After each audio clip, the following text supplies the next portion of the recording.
Yes, that's right. So you have the big map behind me. So we actually have some more state calls that we can make. We're now calling the state of North Carolina there with its 16 electoral votes. That's really the first swing state that we're able to call here today. It goes to Donald Trump, the state of North Carolina. It's 16 electoral votes. We are calling that official now. Then we're going to jump to this side of the map here. You see Oregon there. We're officially calling Oregon to Kamala Harris and the 8 electoral votes that associates with that, as well as New Mexico right below me right there, the 5 electoral votes that go to Kamala Harris. So New Mexico, Oregon to Harris. We have North Carolina to Trump. And I'm looking at my notes here. We're calling one more state. Actually, no, we're not calling one more state. So with that right now, it's 230 to 192. So still a very close race. So we're looking at the potential paths to victory. We've been talking about the Rust Belt here with Michigan, Wisconsin, Pennsylvania. The North Side with the Sun Belt with Arizona and Georgia. Those two belts here are really going to decide this race. And both parties still have a clear path to 270. If Kamala Harris can control this Sun Belt and this Rust Belt, which she so very well could, we're not in a position where we can call these states yet, then she has a very good chance of becoming president of the United States, being the first woman president. And Donald Trump, it's pretty much the same story. It's actually a pretty simple concept to understand at this hour. Whoever's going to control these 3 states here at this moment, the projections are so close, we don't really have a good idea of who's going to win either side. Whoever controls these belts is pretty much going to win the election. What it comes down to is one candidate can control all the votes, only some of the votes. In terms of the most important states that are out there to get, it really comes down to no bias here. Pennsylvania. We look at the big swing states that are left. Pennsylvania is the highest electoral vote that is left with its 19 electoral votes.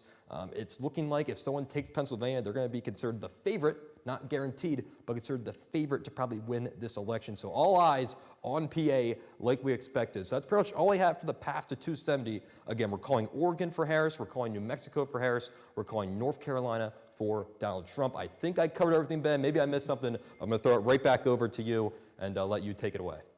SHIP students are saying goodbye to electric scooters this spring break following a fire at Seavers Hall.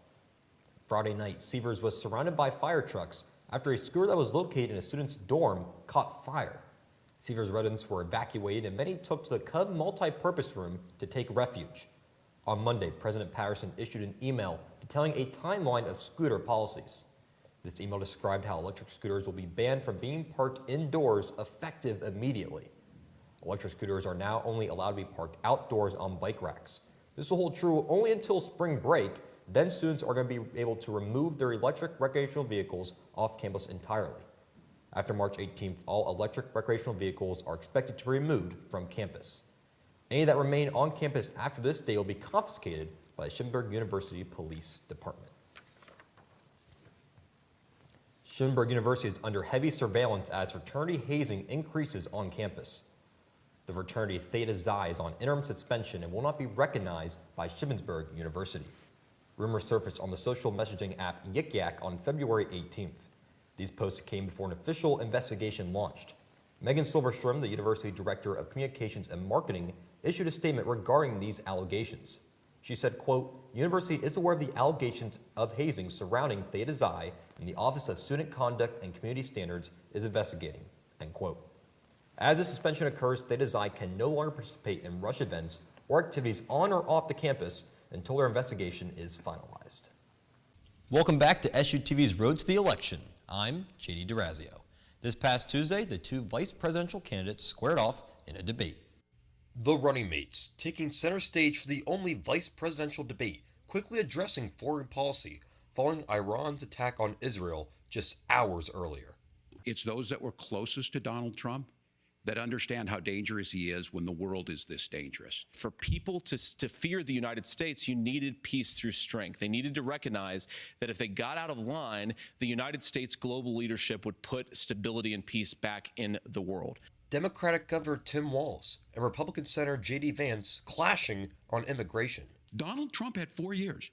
He had 4 years to do this, and he promised you, America, how easy it would be. And the economy. If Kamala Harris has such great plans for how to address middle-class problems, then she ought to do them now. Not when asking for a promotion, but in the job the American people gave her 3.5 years ago. Walz struggling when confronted about his claim of being present for the deadly Tiananmen Square protests. All I said on this was I got there that summer and misspoke. And Vance deflecting when asked about Trump's false claims that he won the 2020 election. He is still saying he didn't lose the election. I would just ask that. Did he lose the 2020 election? Tim, I'm focused on the future. Did Kamala Harris censor Americans from speaking their mind in the wake of the 2020 COVID situation? That is a damning non-answer. For SUTV News, I'm JD Dorazio. Why choose between chicken and pizza when you can have both? Check out this, the Chizza. KFC is adding the new pizza-inspired item to its menus nationwide starting Monday. The Chizza features 2 white meat fried chicken fillets topped with marinara sauce, melted mozzarella cheese, and crispy pepperoni.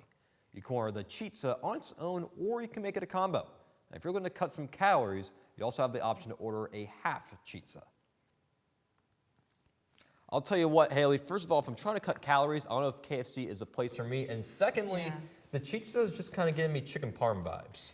Yeah, no, I think I'm just gonna order a chicken parm, but whatever helps you sleep at night. We're Team Chicken Parm here at SUTV, and that's going to do it for SUTV News. I'm Jay Dorazio. All right, here we go. So after the 11 o'clock polling hour has closed, we can officially make more calls for you live here on the air. The first will be the state of Iowa, and its 6 electoral votes go to President Trump. This is actually a pretty interesting storyline. In most election years, this would be kind of just considered of a normal win for Trump. However, this year there are many rumors that Iowa could even potentially flip. But those rumors were kind of been put to dust as Trump has won Iowa very comfortably, actually. Currently has 56.4% of the vote to Harris's 42.2%. And sometimes we see this every year. I think typically there's like a state or two that the polls just get way wrong, and that's just the art of it being a poll. The nature of it. So the state of Iowa goes to Trump decisively in the 6 electoral votes associated with it. A series of hit and runs occurred last week outside of Shippensburg University. According to Cumberland County Crime Watch, a silver Toyota hit another vehicle just outside of 300 block of East Garfield Street while trying to go around ambulance and continue down South Queen Street before pulling into the sheets. Another hit and run occurred just outside King Street Diner. Shippensburg police have identified Isaac Martin as potential suspect. Police are still in search of the suspect of the hit and run, and anyone with any information regarding should contact the Shippensburg Police Department. Welcome back to SUTV's Road to the Election. I'm Jay Dorazio. Believe it or not, we are now only 11 days away from the monumental 2024 election between former President Donald Trump and Vice President Kamala Harris. And both parties are putting their final touches on the campaign trail.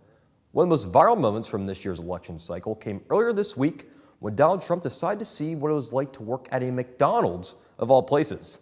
That's right, Trump took some time to rev up those fryers and serve Ronald McDonald's famous fries, burgers, and nuggets in a photo op campaign stop in a McDonald's located in the suburbs of Philadelphia, Pennsylvania.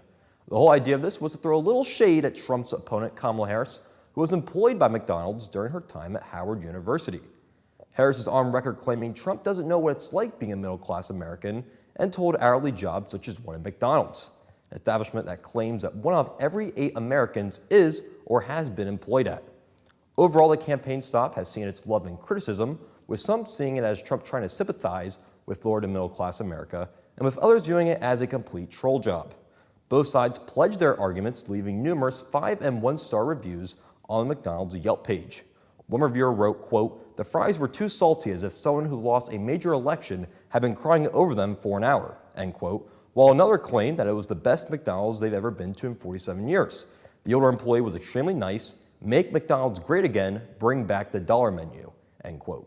While the Trump McDonald's stop had headlines bustling, Vice President Harris also drew attention after an interview she did with Fox News' Bret Baier. It was by far Harris' toughest interview in her campaign thus far, with Baier asking hard-hitting questions on policy and the state of the economy and the border.